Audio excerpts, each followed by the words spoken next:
Hello. Yo, yo, Hey, what's up, man? what's going on? Not much, man. How you doing? All good, all good. How about you? I'm good, man. I'm good, man. Didn't break my back. Bought a snowblower, so I'm good. I'm good. How's your back? Man, it's pretty good right now. I just was working with the snowblower too earlier, so Nice, nice, man. Cool. So yeah, everybody. This is Envy the Kid from Sound Gallery Shy. So if you wanna go ahead, do your intro. Let everybody know who you are, what you do, etc. Okay, okay. Well, yeah, again, thanks for having me, Joe.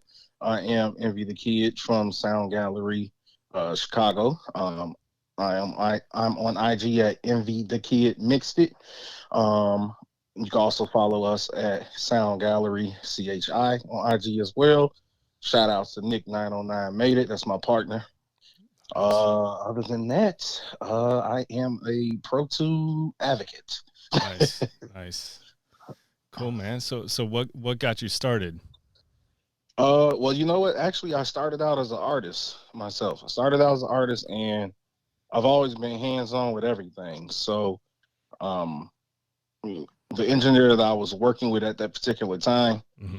I would literally, it's probably pissing them off now I think about it, but I was literally standing over his shoulder asking them questions. What's this? Oh, that's an EQ. Okay, what's EQ? Nice. What's this? Oh, this is compressor. And then from there, I started learning the correct, verbiage for things. Hey, I want something to echo. Oh, you're Hmm. talking about delay. Oh, okay, that's called delay. Things of that type of thing. Things of that type of nature. And just picked up from there. Over the course of time, like I said, I would start asking questions, and I started slowly piecing together my own home little setup. And Hmm. at one particular time, he ended up getting incarcerated. So from there, I didn't let my dream die, and I Hmm. started butchering myself. Sure. And yeah, just took it from there and just stuck with it, and ended up falling more in love with the actual recording and mix process than being an actual artist. So took a Okay. step back from there and basically been doing that ever since, and I love Nice. it. So how long has it been? Oh, I mean, I mean, technically, I guess you could say 15 plus years, something around there, 15, 16 Nice. plus years. I would say, as far as me being solid with my mix, where I got to a point where I was comfortable with, taking clients and things like that, I would say somewhere around maybe 10 years. Okay. But yeah, prior to that, yeah, everything was literally trial and error on myself and some of the local neighborhood guys that was, you know, willing to let me just play with their voice, Sure. things like that. So, Nice. Nice, man. So what um we'll start broad here. So what advice uh you being as an like you said you started off as an artist, now you mainly do engineering. uh-huh. What's some good advice that you would give a lot of artists that are starting out? Since you've been there, you've seen both sides. Like, Yeah. what are some things you would tell artists like must have or whatnot? Because again, we're dealing with the same clientele. Yeah. We're not dealing with Jay Z's and Kendrick Lamar's. We're dealing with Yeah. guys that are starting off. So what are some things that you would tell these guys starting off? I mean, just off the top, the first thing I would say is originality. Like Hmm. just like you said, we're not dealing with Jay Z's and Kendrick Lamar's, but when you think of a Jay Z and a Kendrick Lamar, those type of artists are by themselves. There's not another Kendrick Lamar. That's Right. not a duplicate to Jay. So Yeah. just being original. Right. You don't hear Not them and think, is that Kendrick or is that so and so? You yeah. you Soon know as once you soon as hear you them. hear, Right. soon as you hear the first two bars, You know who that, it that is.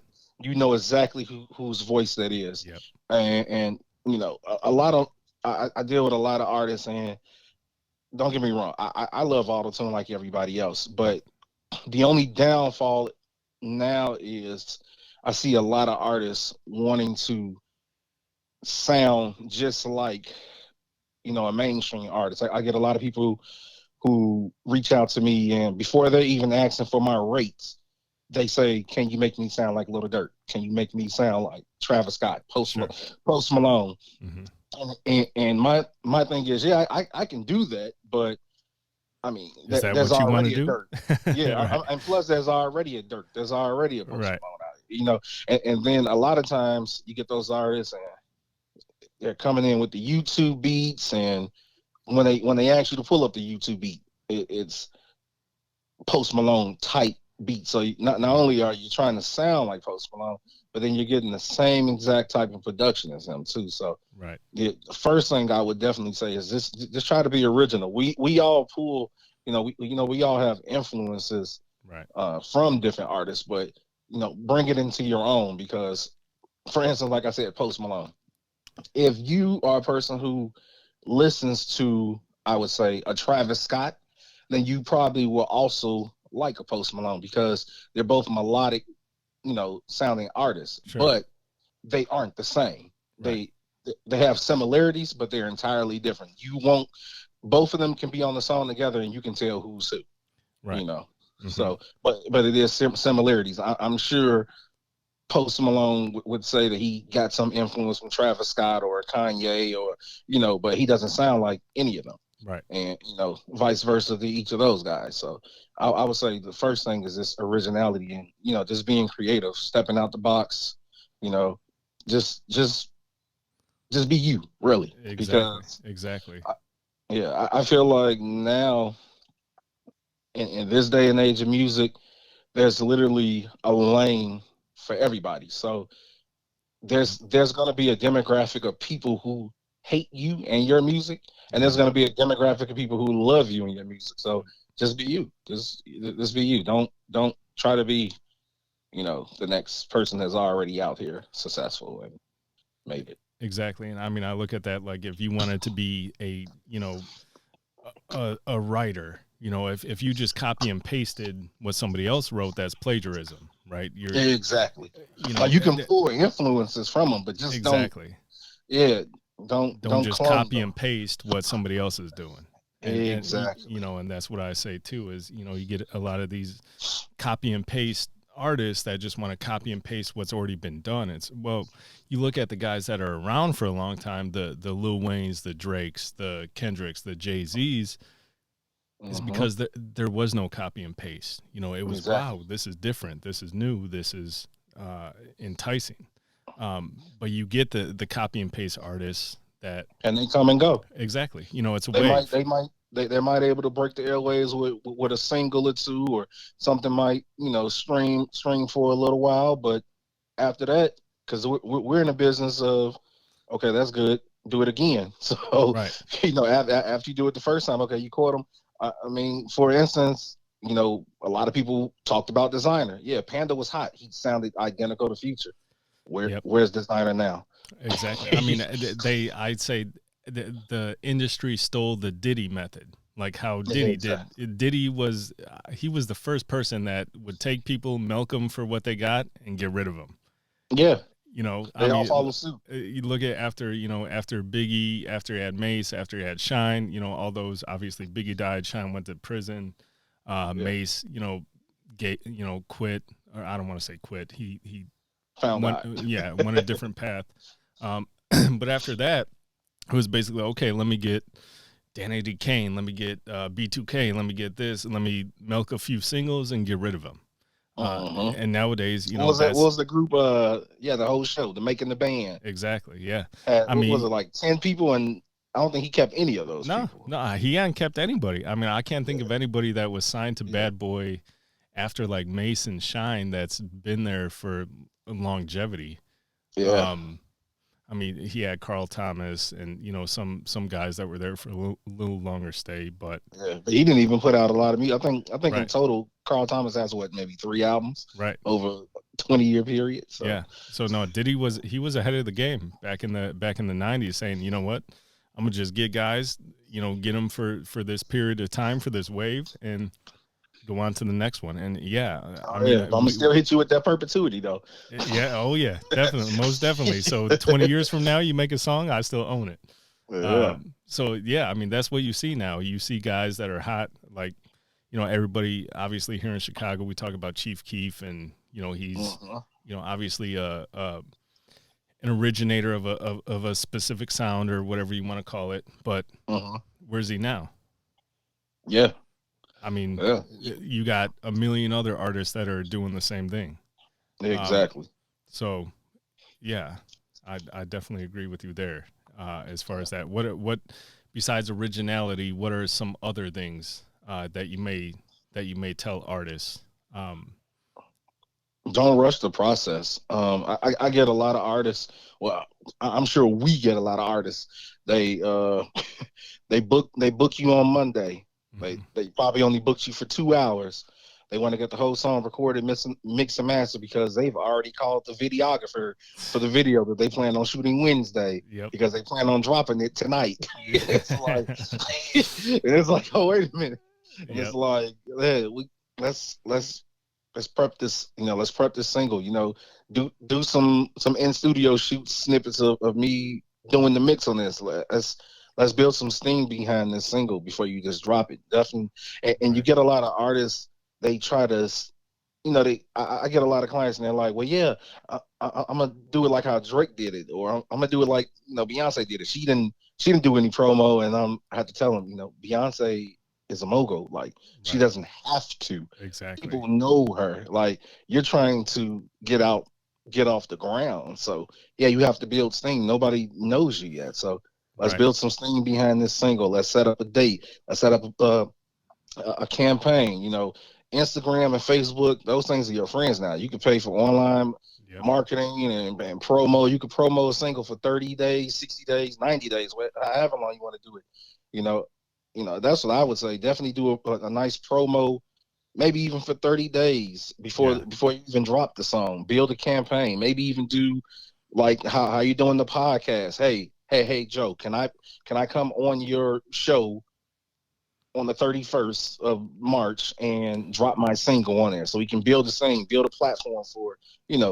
Right. Just do it in a creative way. No, Definitely with us being stuck in the house, it's a lot of ways that you can build off of social media because we're staring at our phones twice as much now. So definitely. And that's the thing artists don't realize is they think, man, I recorded this song 6 months ago, but if nobody's heard it, it's new. yeah, It's it's still new. new. And I get it because I get in that I'm impatient at times with certain stuff. Like if I see something I want to get it right Exactly. away. You know what I mean? But Yeah. I got to stop myself and think, okay, hold on a second. Let me think about what makes sense. Like, is Yep. it worth me, like, if I want a new car, me just running to the dealership and just buying the first car? Or should I maybe look at different Yeah. dealerships and see where I can get a better price? Doing some research. Same thing with artists is like, okay, I know artists, they get an idea, they get a song, they want to drop it right away. Exactly. And it's like, well, think about it. Like, do you just want to drop it? And then, because I'm sure you've had it as well plenty of times, but I've had plenty of times where artists will hurry up, rush through, hey, I want this done this week. They get it done this week. They release it. Then 2 weeks later, they're like, man, I wish I could have done this differently. I wish, Yep. I didn't have the best performance. Maybe I could have, Yep. performed it better.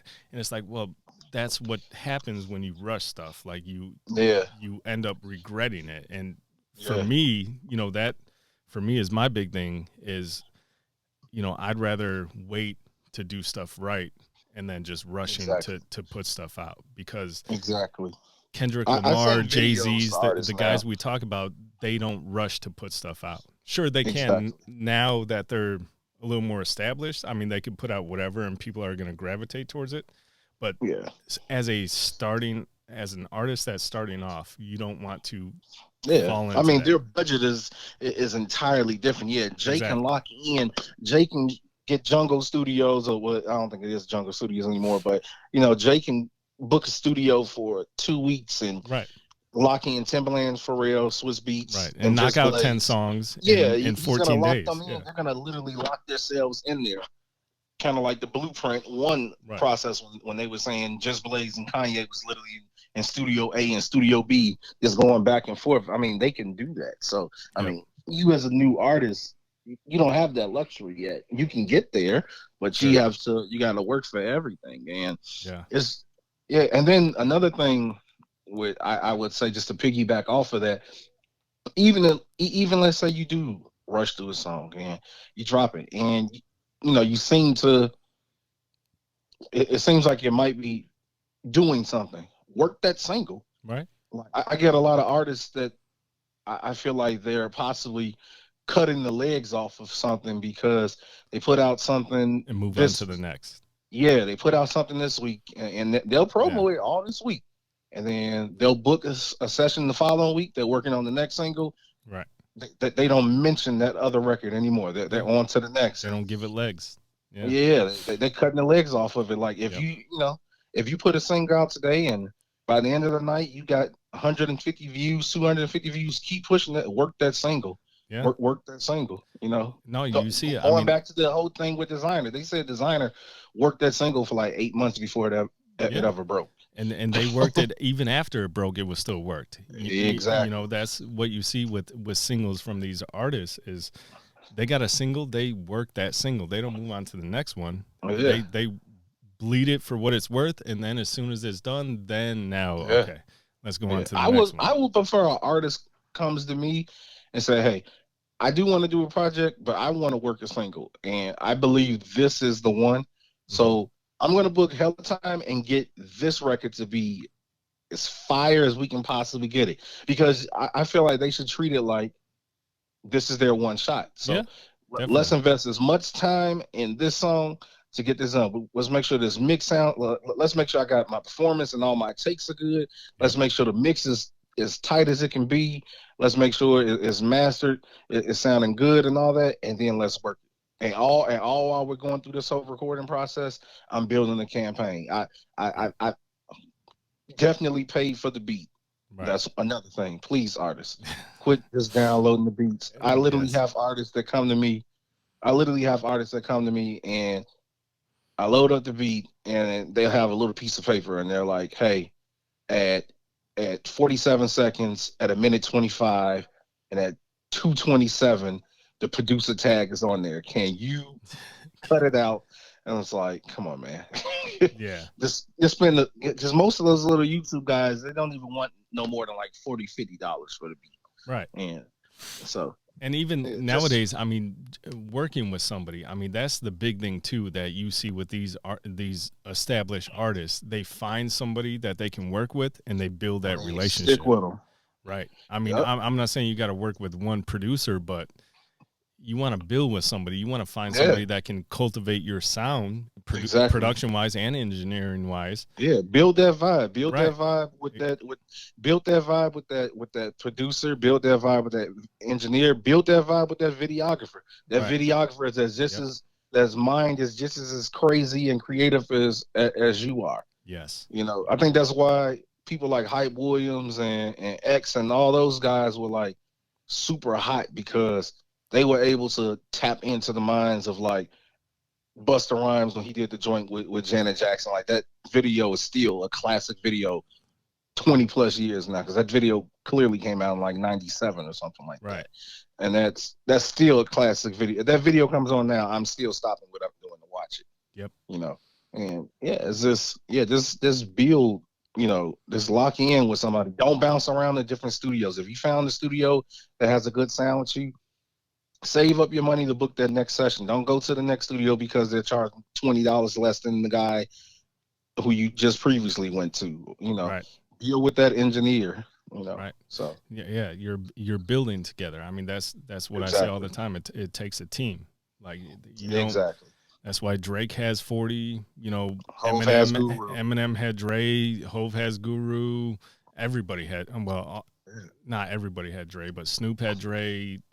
When you think about all the greats, usually all the greats have to be associated with somebody. Yeah, they're associated. Yep. All the ones, all the people who they call like if they're dropping this week, don't drop. They work with one person. Yep. Mixed by Ali does all of TDE stuff. Yep. Like, they're not going to different people jumping around from studio to studio, engineer to engineer, who has to spend his first session basically learning your workflow and things like that. So Exactly. yeah, Exactly. Yeah, you put it in the hands of professionals. You know, exactly, that's what I say. You know, guys like us who do this, you know, put it in our hands. I know, you know, artists are going to be creative and have feedback along the way, but you're yeah, paying us for a reason. yeah, You know, is to help cultivate a sound. You know, if you know everything and you know how to do it, what are you paying me for? Is what I always exactly, say. You know, if you want yeah, to say, oh, I want to, you know, I want to do this, I want to do that, I want to do that. Well, exactly, learn how to do it then. Um, yeah, you know, so yeah, you got to have those relationships. So exactly. And then it gets to a point like when you're building with an artist, like I'm just speaking personally for me. When I build mhm. with an artist, I start to get to know your sound and things. So I Yes, might run into a new producer who's coming in with another artist for a session, and I'm like, hey, the type of production that you do, hmm, you might want to link up with one of my other clients because, you know, you start to get familiar with their sound.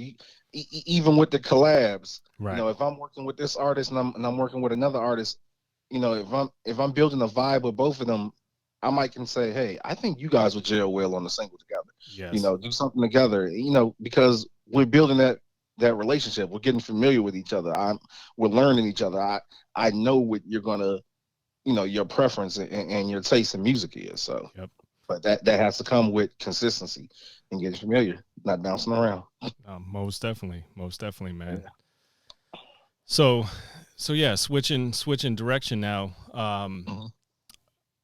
What as far as the whole process, the recording, mixing, mastering, like what do you think is you're best at, or what do you find the most fun in doing? Definitely mixing. I Yeah, love mixing. Definitely mixing. I mean, sometimes it really depends on the artist. If I have a real creative artist who's recording and they want to do a lot of harmonies, a lot of layers, then that can be fun. right. Definitely, you know, the stacking and Yeah, arranging and things like that. But overall, I would definitely say the mixing process. That's my favorite. nice. So what's your, in a perfect world, like what would be your process in terms of mixing, like again, dealing with knowing what me and you are dealing with. We're not dealing with $5,000 budgets, and we got Oh yeah. all day, all, you know, week to finish this mix. Like, Hmm. what do you find is like how you're most productive? Like, do you prefer, you know, the client being there? Do you prefer the client not being there? Do you prefer if the client's there, the client, like, what's the best to get the most out of you? I mean, I like the client to be there. I would have to say I would have to say it kind of depends on the client. Luckily, lately, most of my clients are really hands-on, kind of similar how I was, Hmm. and they're real creative. Sure. So they give a lot of feedback while I'm working, which I love because it makes me, you know, it drives me to try new things and go even harder. Hmm. Because at the same time, this is your record, and what I might see might be something entirely different than what you see. So I do like having them there because it has been times where I have a client and they'll book, the time is up, and I'm still touching up on the mix. Like I said, a lot of times I work off my laptop, Hmm. so I might take it home, do some touch ups. I might, you know, sit in the studio, do some touch ups, and then I might send it to the artist. And they're like, yeah, that's nice, but you know, take this off. I don't really like that drop you did. I don't really Sure. like that stutter effect you did. Sure. And I think it's dope. I might think it's fire, Right. but you know, that's something that could have been established if you were there. Right. You know, so and then it's the back and forth game. So Right. I prefer to have them there because, like I said, yeah, we can kind of bounce off of each other. But I do like artists that are hands on with it. You know, sometimes I do get clients who just sit back and they're on their cell phone Right. after they record. They're just sitting there, and I mean, it's a compliment. Like, hey, you're literally trusting me with your vision, but let's paint it together. You Right. know, so No, yeah, no, definitely. So if when you get those clients, because we know how it goes, you get the clients that are more interactive, and you get the clients that are like do your thing. If yeah. when you get the do your thing clients, like what do you prefer? Them, do you prefer just doing it on your own, or? You know what? I really don't mind them being there. I mean, Mhm, if they are there, like I said, they might be sitting in their cell phones. Then I'm spinning my chair around a lot. Hey, you like this? check this out. Okay, you like that? Yes or no? You know, I'm still trying to keep them engaged. You know, if I can, I still try to keep them engaged. Now, I will say I do have some clients that I built, you know, relationships off of consistency, that even when they leave, like I said, I know your vibe. I know what you want. So then, you know, sometimes they might have to go, or they don't book a lot of time, but they trust you. They don't. Yeah, they don't need and to I be. kind of have a feel for you. Yeah. This is literally our 15th, 16th session with each other. Right. I kind of have a feel for what you like, and then I'll send it over, and they might like it completely, or it might be just something slight, like, hey, you know, just bring this up just a little bit more, and then we're good, type thing. But yeah, but overall, like I'm really hands on with everything, and if I have an artist that's super creative and hands on, then that's dope too. Because then I feel that you're just as enthusiastic and thinking of the success of this record as I am. Because I'm gonna treat every record like it's my own. Yeah, you know, right. Because it's my name on this, so I'm gonna treat it like it's my own, and you know, I just want them to just be just as serious with it. Most definitely. Yeah. And that's a big thing, because I had this happen just last week where, a client, you know, I said, hey, do you want to be in for the mix? Do you want, you know, and obviously we know we got to explain a lot, because every engineer works different. Some engineers say they're, you know, recording, mixing, and mastering all at the same time. Which to me is what's your thoughts on that? Yeah. not the sidetrack, but man, my thought, hey, as BS presets. Yes, it's a bunch of presets going on this. They're throwing a preset. I mean, just like I told this person, like, you know, she was used to working with somebody, and she's like, well, you know, once she got done, she booked a 2-hour session with me, and she recorded 3 songs. It took her like an hour and 40 minutes. So there were 20 minutes left. So I told her, okay. So can you mix and master all 3 right now this minute? Well, no, because she had came in the previous week with an artist that booked 4 hours, and he did like 2 songs. He recorded in like an hour, so we had like 3 hours to mix. Oh yeah. So she saw that process, and she was like, okay, you know, I like you. You're dope. I want to book with you. So she booked 2 hours. So like I said, it took her like an hour and 40 minutes to record. So 20 minutes were left, and I told her, okay, look, what do you want to do as far as mixing? Like, do you want to come in? Do you want, you know, whatever? And she's like, what do you mean? I was like, well, what do you mean? I'm not going to mix 3 songs in 20 minutes. And she's like, well, I thought that was included. No, it's not included. Like, it's included in the time that you book. Exactly. And she was confused. She was like, well, when I came with so-and-so, we did you know, this, that, the other. I was like, well, he recorded for an hour. He booked 4 hours. He recorded for 1 hour, and then we mixed for 3. So that's what that was. But long story short, you know, I came to tell her, okay, look, you know, she had a budget for 2 hours to mix these 3 songs. I said, okay, let me know. This is my first time working with her. I said, let me know what you want. I said, do you, you know, I'd prefer if you came in, because I've never worked with you before. So like, just like you were saying, I want to have that interaction between me and you so that I can get what you want. Exactly. And she's like, no, just do your thing. I was like, you know, do you want auto-tune? Do you want this? No. So shot down everything. I gave her the option to, you know, come in for the mixing. So I did my thing. You know, she paid me for the 2 hours of mixing. I mixed the 3 songs in 2 hours, sent it back to her, and she's like, you know, she paid for mixing and mastering. So I sent her the mixes. I told her before she left, I was like, okay, I'm going to send you the mixes. If you have any adjustments, let me know before I master. I told her that before she left. So she paid for the mixing and whatnot. A few days later, I sent her the mixes. I said, let me know if there's any adjustments before we go to mastering. She listened. She said, no, it sounds amazing. It sounds great. And then she picked out one thing like, hey, I was off timing this part. Can you nudge it? I was like, cool, I'll nudge it. So I nudged it, sent the mixes back to her, and she's like, yeah. I was like, is it good to go for mastering? She's like, yes, it's good to go. So I mastered. I sent it to her. The next day, she texted me at like 6 a.m. talking about, I'm not satisfied.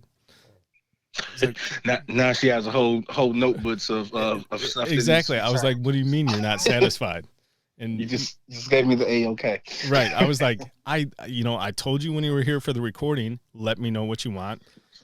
I sent you the mixes. You said they're amazing. They're good to go. She's like, well, I thought you were going to do your thing.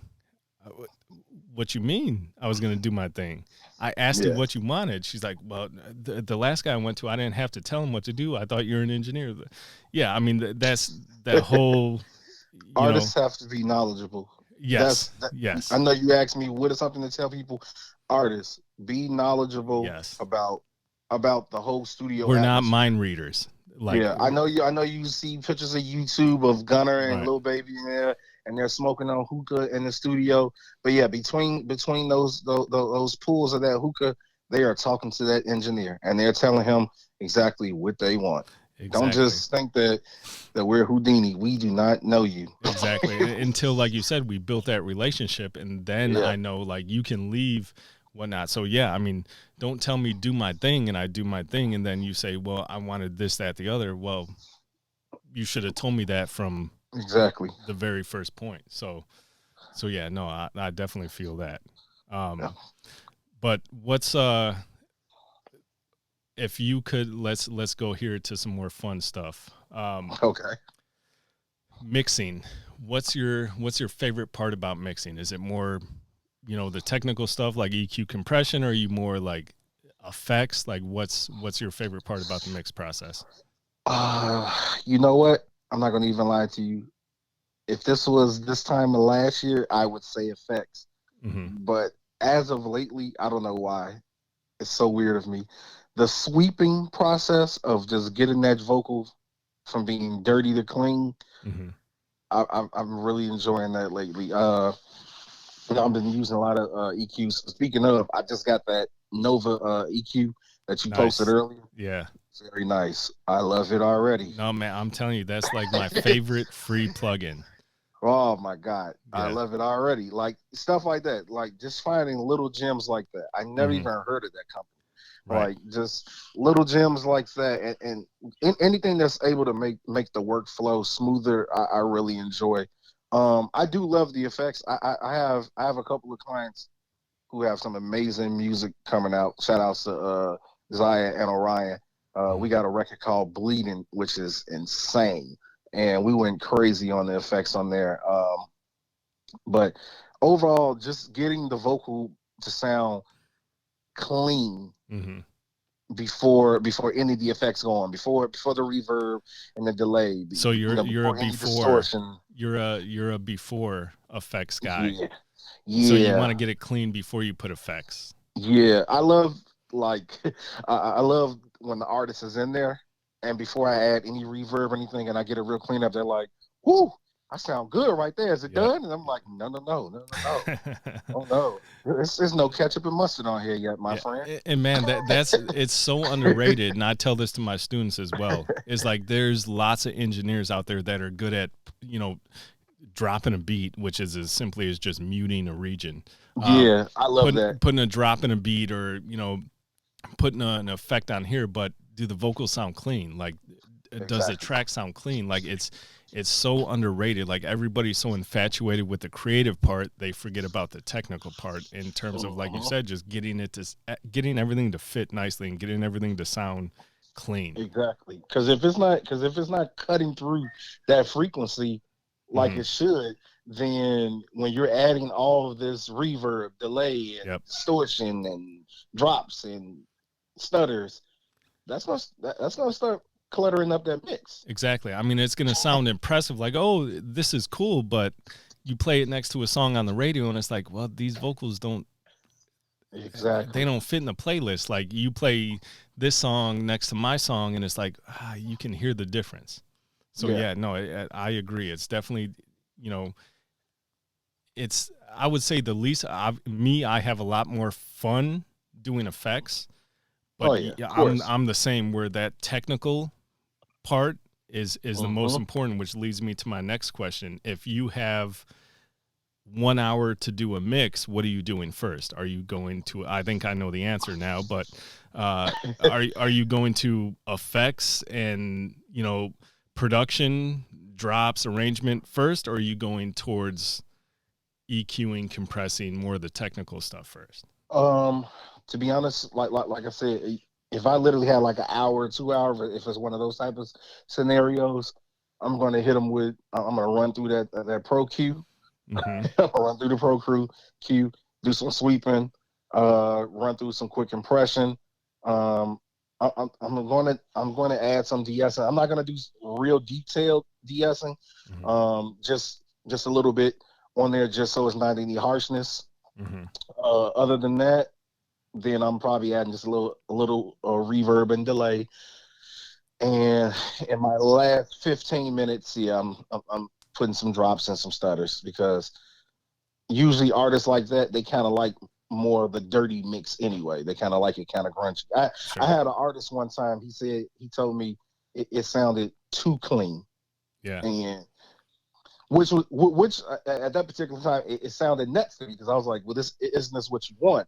And then he played me, and then he played me other songs, and he's like, no, I want it to kind of bite, kind of like this. I wanted to kind of scratch your ear a little bit like that. So, okay. So I had to reverse engineer it and then make it a little bit more, grungy, add a little more distortion, and things like that. But sure. Overall, I'm just gonna I'm running through some EQ, some quick compression, maybe a little de-essing, probably a little reverb and delay. Speaking of delay, on the delay side, H delay, my favorite. Yeah. I love H delay.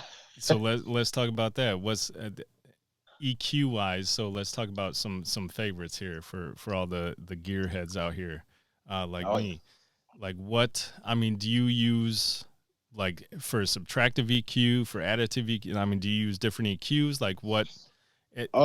Most of my go-to EQs, like my two main go-to EQs are the Pro Q, okay, and the Fab SSL. Filter Pro Q, for those who don't know, and the SSL. Oh yeah, Fab Filter Pro Q, the 3.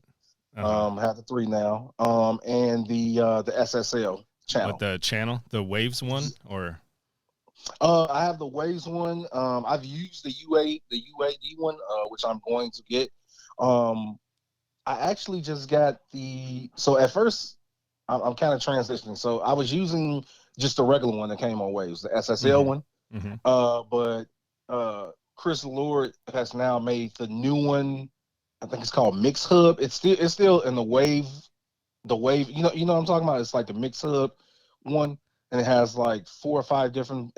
To me, it kind of looks like they're trying to kind of bite the Slate. The Slate Digital. Oh, yeah, it's got like the rack, like the 500 series rack type look. Yeah. No, I've seen it, but I haven't used it. Yeah, some reason that SSL channel sounds slightly better than just a regular Wave one, although they're both by Waves. So lately, I would say within like the last 3 weeks, I've been strictly just using that one. Same parameters, but just that one. Yeah, it sounds better. Just a regular Wave. Yeah. No, that's the tweak head stuff that we live for. Yeah. Nice. Yeah, my goal is definitely the UAD one, and that will probably be So do you use that more? Do you find yourself using it more for additive EQ or more subtractive? Which one? The SSL? Yeah. Additive. Okay. You use the Fab Filter more subtractive or? Subtractive. Cool. Yeah. I do just about all my subtracting on the Pro Q, and then I do all my adding on SSL. Nice. What about as far as compression? What's your compression? What's your go-to if you had 2 or 3? You're nice. You're giving me 3. 2 or 3. Yeah. I was gonna give you 1, but I'll give you 2 or 3. Distressor. Which the UAD? I don't have the UAD one yet. Right now, I'm using the Slate Digital. Okay. I do actually have the Slate. So I would say Distressor, LA76, and by Waves? Oh no. 76 by UAD. UAD. Okay. 76 by UAD, and I guess LA2A by UAD too. By UAD. Okay. Yeah. Nice. Can't go wrong with those. No, you can't. No, that's a nice setup. Now, what about as far as like reverbs? If you had like Reverb, two reverbs that you can use, what two are you going to? the lexicon on Nice. the lexicon on or the UAD. Which The one? UAD. The do they have like, I know the lexicon, they have like different hall plate, this that like. Yeah, I like the Hall plate one. That's the one I really use it for that. Okay. Um, I use that for that, and then when I use when I do Hall and sometimes chamber, I've actually been using the Fab filter. Okay. They're The Pro R. yeah, yeah, Nice. and that shout outs to Nick 909 made it, my partner. He uses it a lot, and I came in a couple of his sessions, and he was using it, and it sounded amazing. So I started tinkering more with it, Mm-hmm. and yeah, I really like it. Nice. But to be honest, I still am a big fan of the stock reverb that comes on Pro Tools. No, I think that's the most underrated reverb. I still love that That stock thing, reverb. yeah, it's. I mean, when you first get it, you're like, this is kind of cheap, but once you hear it It has with everything you need on there. some other stuff, it's like, oh, man, this is not that bad.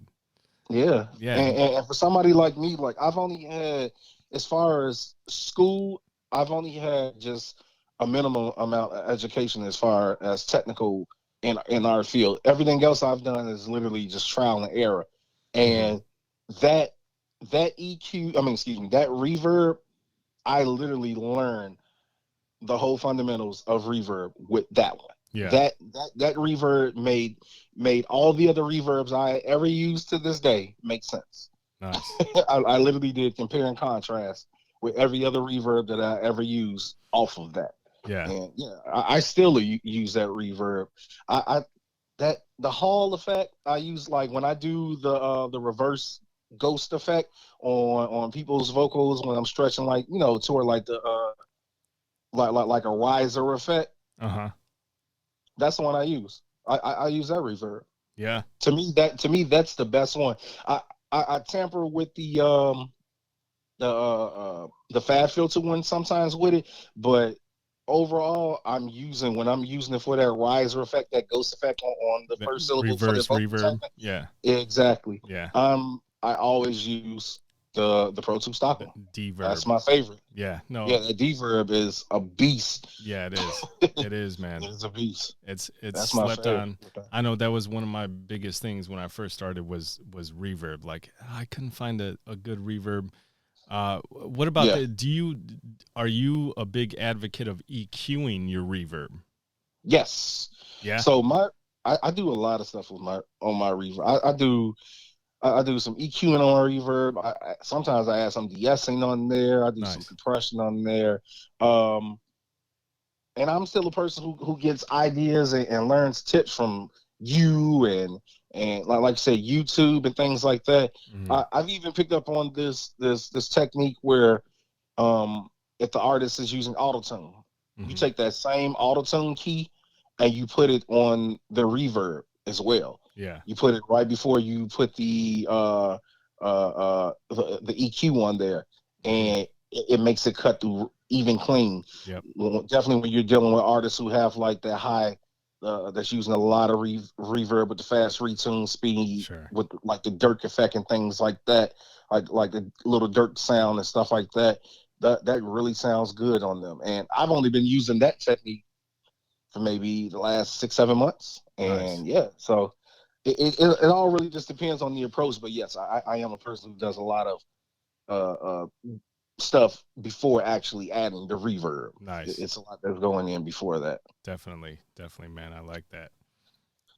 So what about if we can talk about like submix chains or mix bus chains? Like what's I mean, do you do a lot of mix bus work, like stuff on your either master fader if you run everything through a submix, or do you just kind of try and treat everything individually and then?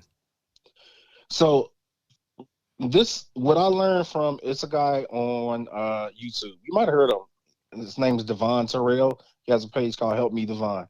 He has the NSL bus and channel, Okay. which you can put on everything Hmm. that helps it emulate the SSL or the Neve channel.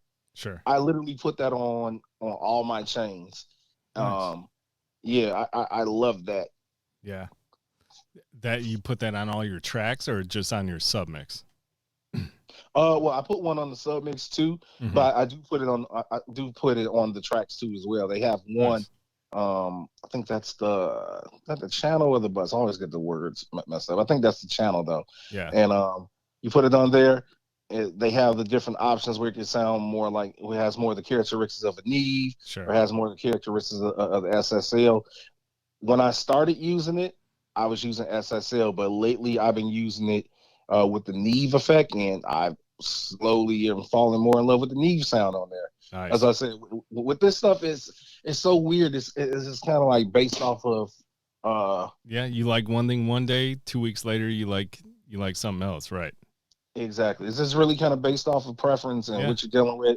You might do something with somebody one time, and then you're like, "Oh, that sounded amazing on there." And then you start playing with that for the next 3, 4 sessions, and you're like, "Oh man, I'm never Yeah. going back." No, and that's the big thing, man, that people, don't give guys Yeah, like you enough credit for is like the emotion of the song can dictate what we do mix wise.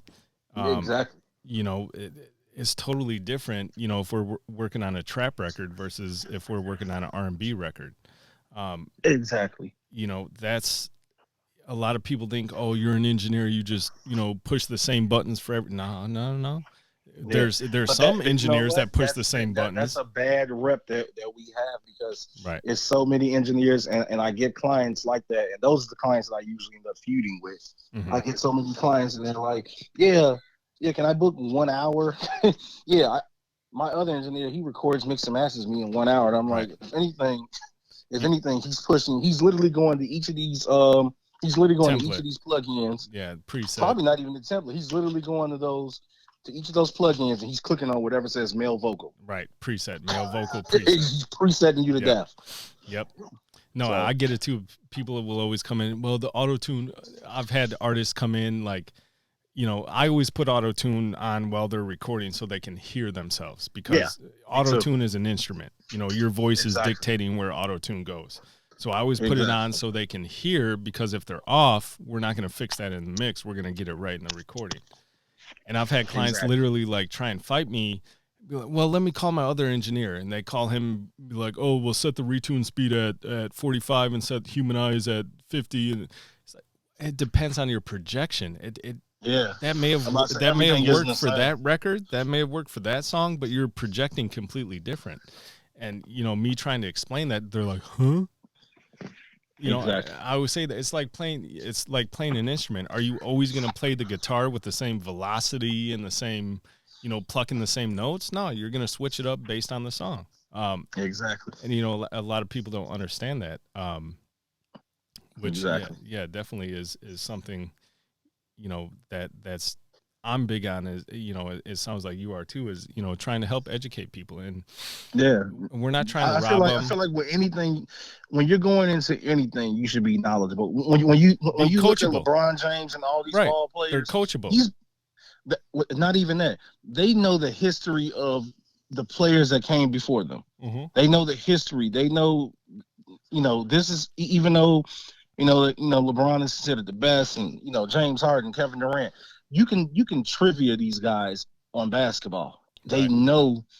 know their stuff. It's Right. more than just coming in and shooting a basket, or in our rim.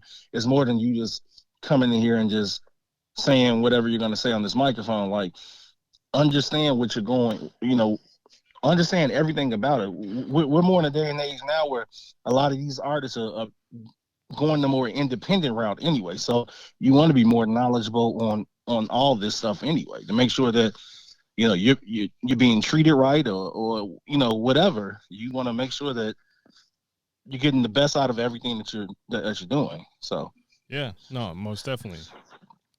Exactly. Cool, man. So what would you say if you can give advice to up and coming engineers, guys that are just starting off? Like, what's some tips that you can give people in terms of working with clients? You know, where to start. You know, plugins, gears, anything like that. Like, what advice do you give to any up and coming engineers? The first thing I would definitely say is consistency. It's not something that you're going to learn and master overnight. So, this has to be something that you're doing consistent, and do your research on it, and don't be afraid to ask questions. If you honestly don't know, if you're in a room full of people and they're talking about EQing and compression and you really don't know what they're talking about, don't don't be afraid to ask. Like, figuring it out is cool. I mean, but if you have somebody that's as knowledgeable, that's able to help, then definitely go for it. But consistency is definitely key. Yep. Even for us, do your homework. Do your homework on all the great engineers before us, because I get different techniques from different engineers, that I put in my own workflow. So this is a field that's forever revolving and growing. So everything is always changing over the next couple of years anyway. So you're never going to know everything. So yeah, and I would say just consistency and being open to creativity and things like that. Practicing. I always tell my students, practice. Oh, yeah. You know, you can watch me do something 100 times, but until you actually do it, you can. Yeah. Again, I always compare a lot of stuff to basketball because that's all I know is like basketball and music. But you can sit here and watch me shoot free throws or watch Steph Curry shoot free throws, but until you actually put your foot on the free throw line and practice, you're not going to improve your shot.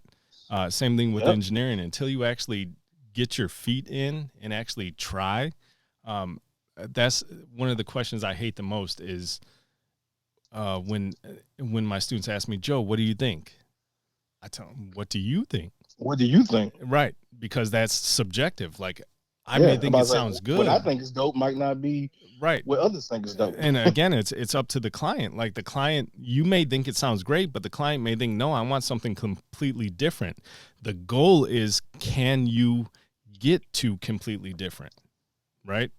Exactly. And that's what I tell them is, how do you get there? By experimenting and by actually diving in and dealing with clients. Because again, I can sit here and tell you, yes, everything's great. It sounds great. It's lovely, blah, blah, blah. But the first day you book a session and a client, you do everything I told you to do, and the client doesn't like it. Yeah. What are you going to do? Because it's based off of creativity and preference. Like, exactly. For example, like how just about everyday music sounds now with the reverb super high and they're super drowned out with well, not the reverb, I'm sorry, the ad libs super loud, just as loud as the verse, and they're drowned in reverb. Right. This time 10 years ago, nah, studios say, hey, turn those ad libs down. That's too loud. But the times have changed. The ad lib is almost part of the verse now. Sure. So they're much louder. There's a lot of effects on there. They're drowning them.